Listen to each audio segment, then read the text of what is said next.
What's up, y'all? It's the Boosh Bag. Miss Boosh Bag to you.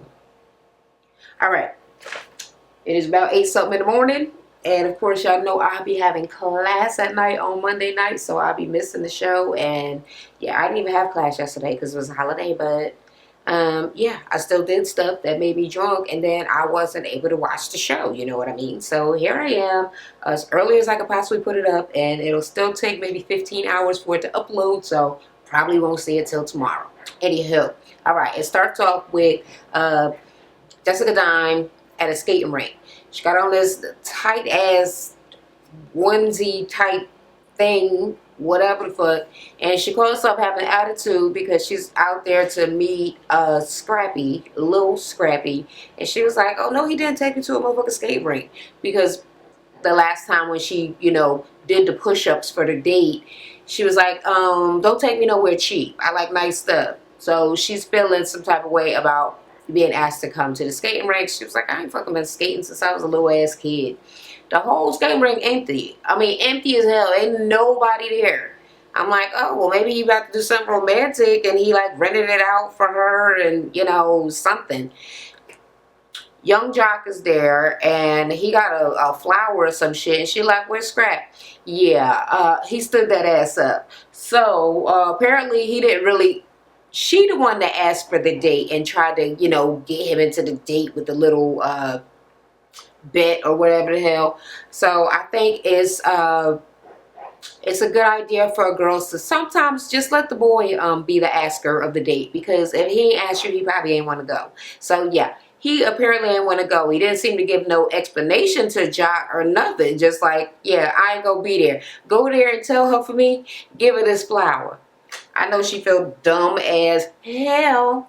And well, Jock trying to push up. He like, "Well, how about we go get some drinks or something together?" She like, "Are you fucking kidding me?" He tried to lay down like he's sexy or some bullshit, like he enticing her. Yeah. And too many kids, and also, no. Yeah. Move on, Jessica. Move on. Because I was reading the thing and it was like, oh, Jessica gives Scrappy a chance. And I was like, oh, damn, he dissed her right at the beginning. I guess he gonna, talk to her at some point during the episode. No, that did not happen. That was the chance, I guess. And he just, shit on it. He don't give a fuck. Whatever. All right. Then Stevie J is with some, the teeth on this dude, Ray Ray. His friend is ridiculous, okay? But they're about to try to open up a hookah bar or some shit, and they interviewing people. And they like, oh, they're looking for, people have to be attractive and all of this and all that, whatever. So it's a whole bunch of girls coming in, and, they're looking for peppy, happy people. And Tommy comes by because she already talked to Stevie and said that she wanted to stop by and talk to him. So she pulled him to the side, and she is telling him that, yeah, well, basically, Scrap DeLeon, whatever, supposedly been taking care of her, and now that he gonna be in jail, she gonna need to get a job, or she's gonna have to start hustling.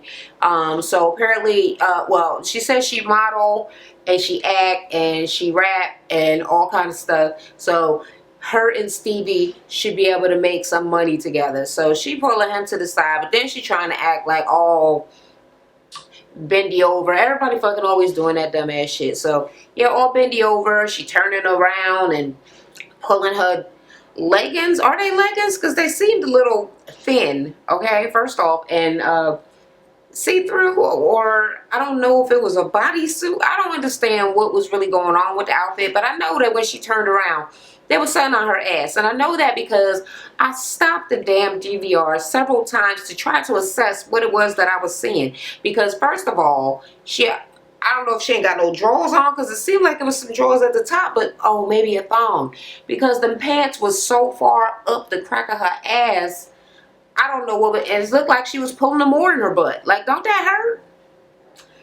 And then she had like a run in her pants. You know that they was thin as fuck to get a run in them like they was some sort of fucking pantyhose. I'm like, and this bitch showing her ass, and she got a hole. She got a run in her motherfucking pants on the ass, and they stuck up her butt. I know them pants is funky, okay? I know they stink.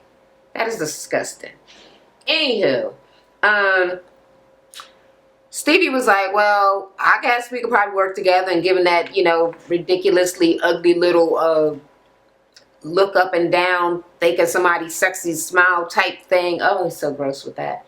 Anyway, he's like, yeah, well, we could probably collab, but you got to be serious, and your reputation ain't all that good, and you need to have a good reputation for people to want to work with you. So are you willing to work on your attitude? And she was like, yeah, I'll work on my attitude. I will put all of that in check, and we're going to be working together and all this and all that. So whatever, we gonna see, because yeah, we gonna see just in this episode if she has even been able to keep her attitude under control. All right, Carly and Scrappy Deedly are in the car, and they're driving, and she's like, oh my god, I'm so happy, and I like him so much, and he's so cute, and all of that. And she was like, man, I gotta talk to Life. And he was like, talk to Life about what? I thought he was going to diss her, because don't that seem like that's like where that conversation was going to go? Like, let me talk to my my boyfriend, or the guy that I'm finna break up with. Talk to him about what, bitch? You better stay with him. I ain't gonna go with you or nothing. But that ain't what he said. She was like, well, I'm gonna tell him that I really like you, and he was like, well, that's cute. I really like you too. And then he told her about him going to jail. It's gonna be coming up really soon. And wait, let me see. Yeah, really, really soon. It's coming up. Get ready. And he gonna be gone for like a long ass time. So she's sad as hell. And she's like, well, you know what? Through all of this, we still have our friendship. And as a friend, I just want you to know I have your back. But girl, you is not his friend. You are not his friend, okay? But it's cute, whatever, because she got her little fellas all caught up in some guy that she already knew. Well, did she know right from the beginning? I can't even remember. Whatever. I think as soon as you find out that he's going to jail, I think you need to set your sights elsewhere, all right? Watch the show. Everybody else knew he was about to go to jail, or maybe he was going to go to jail. Yeah, so Dawn and Jocelyn go to meet at a bar. And Dawn wants to ask her about some shit that's in the blog. So Stevie J is saying that she done bleached all his clothes. And she was like, I did not bleach his clothes. He is lying. I don't even have time for that bullshit. But what I did do was search around the apartment, and I found my contract. And the good thing about the contract is Stevie is always like holding it over her head like, oh, I got your contract. You owe me my money. Don't try to do nothing because, I got this contract held over your head. And she finds out the contract is already over. She signed it like 3.5 years ago, and it was for 3 years. So he never let her know that she was out of contract. And she's like, well, now I feel free. Like, he can't hold it over my head. I can manage myself. I can do anything I want to do, including get a divorce. She didn't mention that, but I'm thinking that's where everything is going because he's doing too much. She's doing a whole bunch. She's being so extremely extra. But yeah, I guess kind of near the end of the episode is why I can really kind of somewhat understand why. You know what I mean? So, yeah. She's excited as hell that she found the contract. She got a copy of it on her phone. She got her lawyer going over it. So she's basically saying anytime he try to bring any fucking thing up, like, motherfucker, I don't owe you no money, nothing.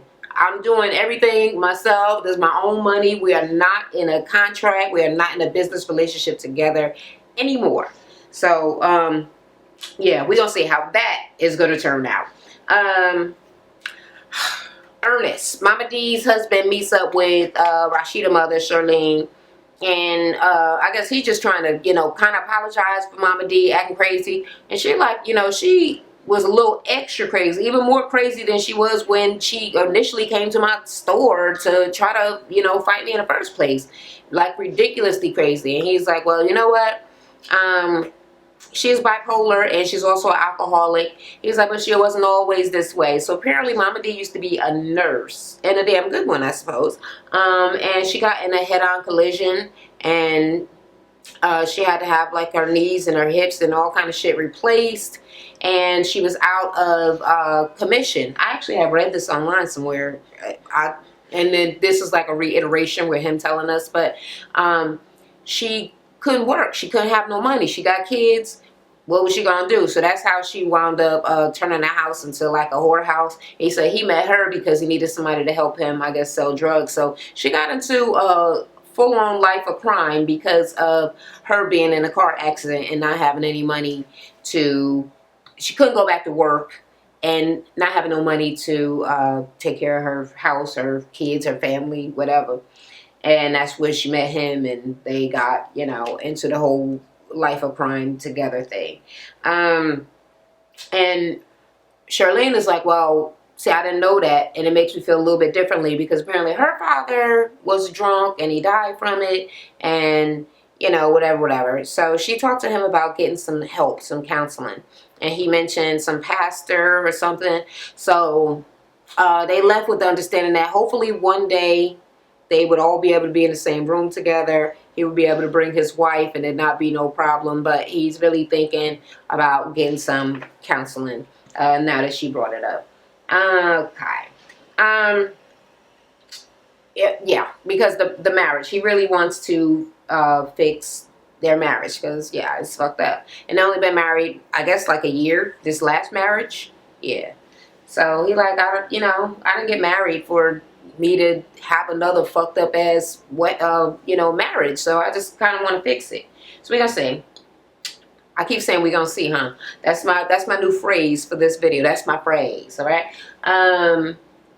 Scrappy D and Tommy. All right. Tommy shows up at his house. Apparently she borrowed his car and she found a receipt from the hotel that Carly paid for in the car. And she gets to his house. She is banging on his glass door. He come downstairs like, what the fuck? She started like hitting him when he opened the door. And he like, you need to chill. And she was like, tell me about this fucking receipt that I found. And they got Carly's name. And he was like, okay.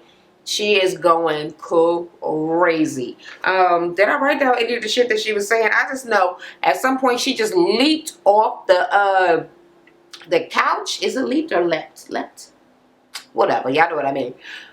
And just like jumped on him. He had to just like throw her down on the thing, and he like had her, was holding her. He wasn't hurting her. He was, I guess restraining her. And they had to come and separate them, and it was just craziness. And she like, he like, what the fuck is up with you? He was like, I don't ask you about nobody that be in your car. So yeah, she was in my car. She probably just dropped it. And she was like, you know what?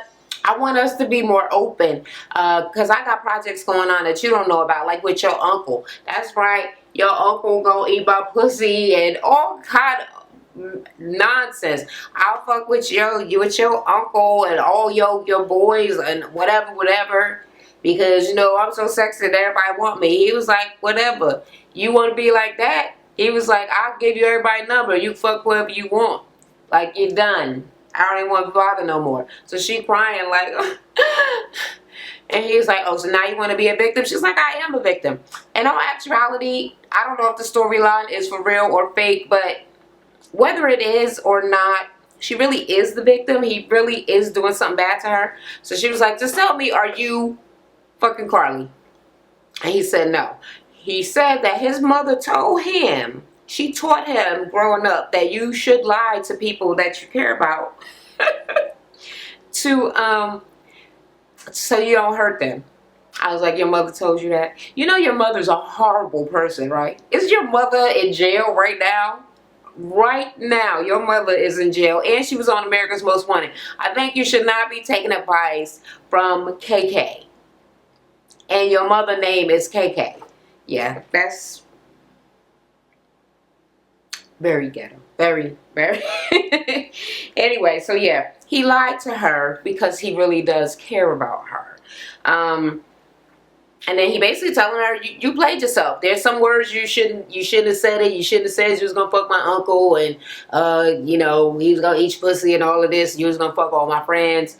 I tried to spare you. And I don't know why she didn't catch on to that. Because spare me how? Because now she should know that he was lying about the whole Carly Red thing, right? But whatever. it ended like that at the house with all of the producers and, you know, security and shit all around them, keeping them separated because she was acting crazy as hell. Um, mm, mm, mm, mm, mm. Okay, then my Mama D and Ernest are at the thing with the pastor, and yeah, I just would like to bring some light to Mama D's part in that wig. I think it must be a you part. I think that perhaps your part could have been a little bit smaller. I don't know. Is that foundation in the part that make it? If it is, that's way too much foundation.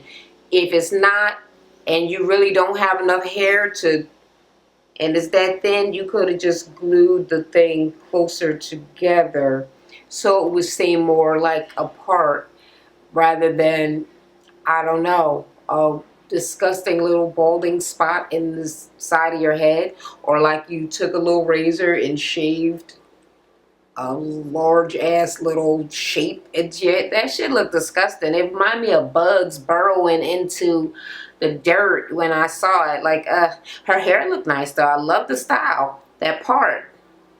That's not how that thing go. That ain't how you do that. That's not how any of that works. All right. Anyway, getting to the point. Ernest is trying to talk to the pastor about their problems, and basically he's like, well, I don't have the money to keep her in the lifestyle that she is accustomed to, and she is always arguing with me. We are always arguing, and she like, oh, he letting royal secrets out of the palace.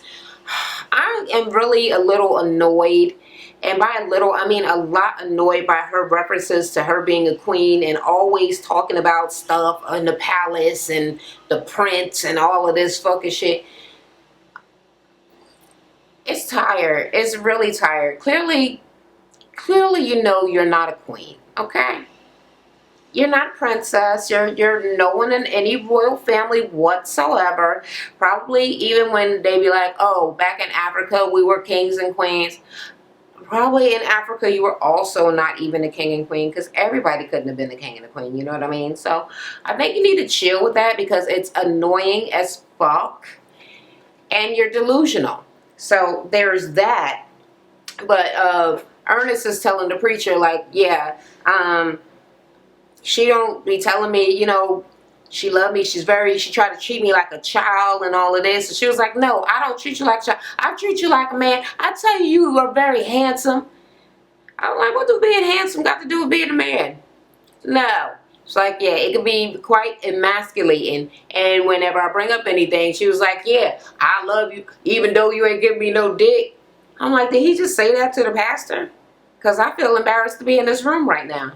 I'm not even in the room. I feel embarrassed to watch y'all be in the room. I'm bothered. I'm quite bothered by it. Anywho, she was like, well, he ain't got no money. And he all I need is to be satisfied in the bedroom and satisfied at the bank. But whatever. Basically at the end, they kissed and supposedly made up, and they're supposed to be working on it. They're going to try to, you know, try to make it happen, try to make it work, try to be respectful of each other's feelings. And the pastor told them that they actually need to listen, because everybody's talking over the other person. Everybody just want to feel their way, but they need to listen. But really, it's just her that's doing that. But I guess he didn't want to call her out, so he made it seem like both of them need to listen. All right.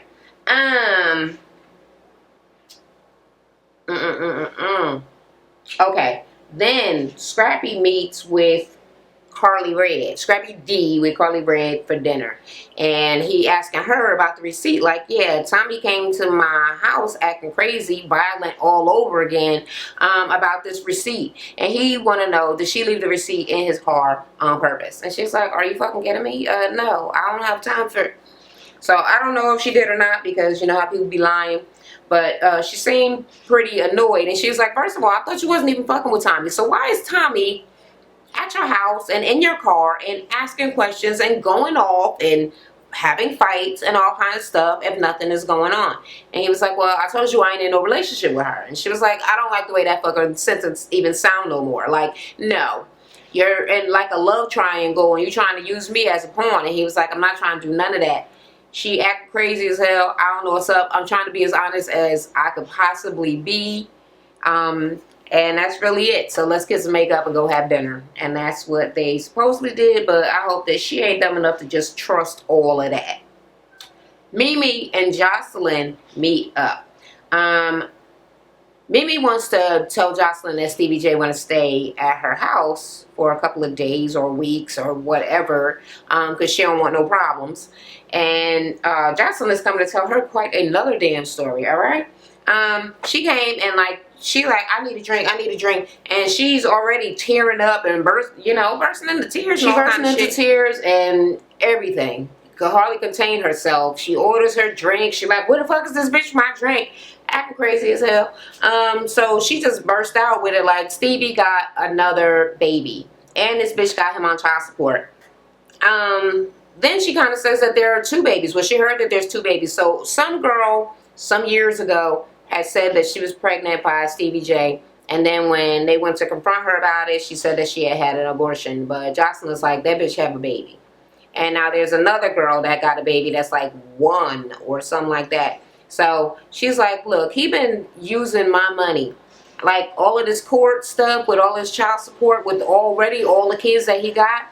Apparently Stevie J been using Jocelyn's money for all of his shit with his baby mamas and child support and all of that stuff. And she like, you know what? One more hit to his money. Like there's not going to be any motherfucking money left.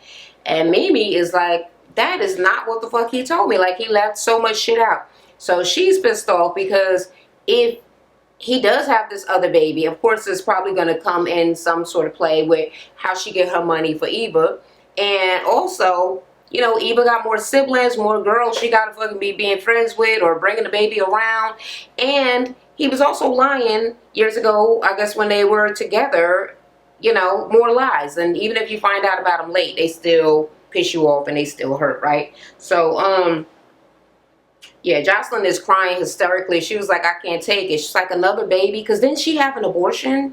She had an abortion for him, and now he got babies with all these other people. She seems over it. And Mimi's like, well, he was asking to stay at my place because he was having these problems. She was like, please take him. Please let him stay on your couch. She was like, I never thought I would be in this motherfucking pickle with the girl that my husband left me, my ex, my baby father left me for, and he married her, and now she's begging me to take back this man, and neither one of us don't want him. So Jocelyn is begging, and she's saying, no, he cannot stay at my house, even just to give you the rest that you're asking for. But I am going to have a motherfucking talk with his ass. So Mimi is upset, and I feel sorry for Jocelyn. I like her. I like the Puerto Rican princess sometimes, even though she's too much, way too often. She alright. She alright sometimes. She ain't all crazy. Sometimes. Okay, so, oh yeah, basically she's saying, this motherfucker ain't got no money. That seems to be the overall thing. He's been juicing her for her money and making her think that he's supposed to get a cut or whatever, even though she's doing a lot of her projects on her own, and she don't want to be taking care of these motherfucking kids no more. So I almost guarantee some sort of a divorce is brewing. All right, now Tommy and Carly. Carly is at her radio show. She go to get some water. Tommy stalked her online somewhere to find out that she was going to be working that night. She bust up in the lunchroom or some shit. And she was like, what's up, bitch? And she was like, what's up, shit?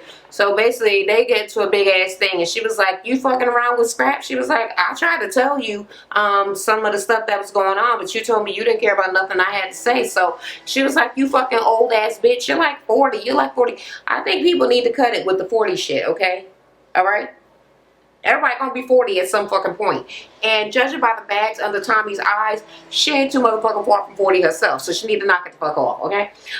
Anywho, she's telling her she's a hoe. She's like, I know she's not calling me no hoe. Just all kind of accusations. She telling Carly Red that she need to be taking care of her daughter. You don't even get to see your daughter. You're not a good example. And she was like, and you're a good example? With that koala bear coat on? Oh, crack me up. Okay, koala bears are not multicolored, but it was still funny as hell. And Tommy was mad as fuck. She jumped on top of the table with her boots on, it would have been too funny if she would have fell. But of course, they grabbed her back and all of this and all of that. So they didn't wind up fighting, because I told you Tommy is a little bit scary with that weird little tick thing she got going on. And you know, she's been to prison a lot of times, kind of like KK. So she's a thug, and Carly's a little, you know, a little bit more prissed out. You know, I don't really see her as a fighter. She's a little too prissy for all of that. So I think that she is pretty lucky that they got Tommy ass up out of there. But Tommy mad as hell. All right. And that is the end of that episode. So basically, Jessica Dime got dissed.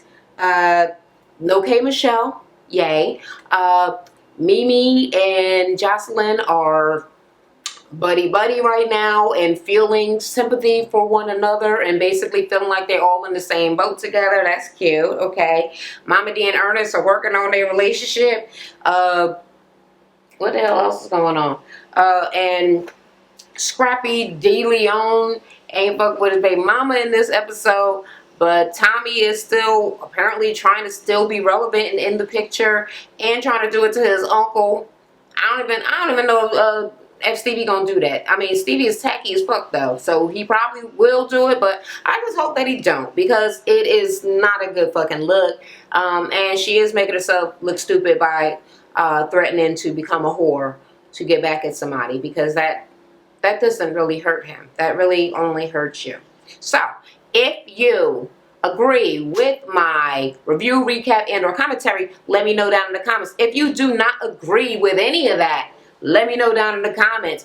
If you think that, if you agree with my choice of wig for the day, let me know down in the comments. Nah, I'm just joshing, because I don't really care how y'all feel about my wig, because I ain't getting up this early in the morning to do my hair, you know what I mean? Anywho, until the next time, love y'all. Talk to y'all later. Thanks for watching, y'all. Don't forget to comment, rate, and subscribe for more videos.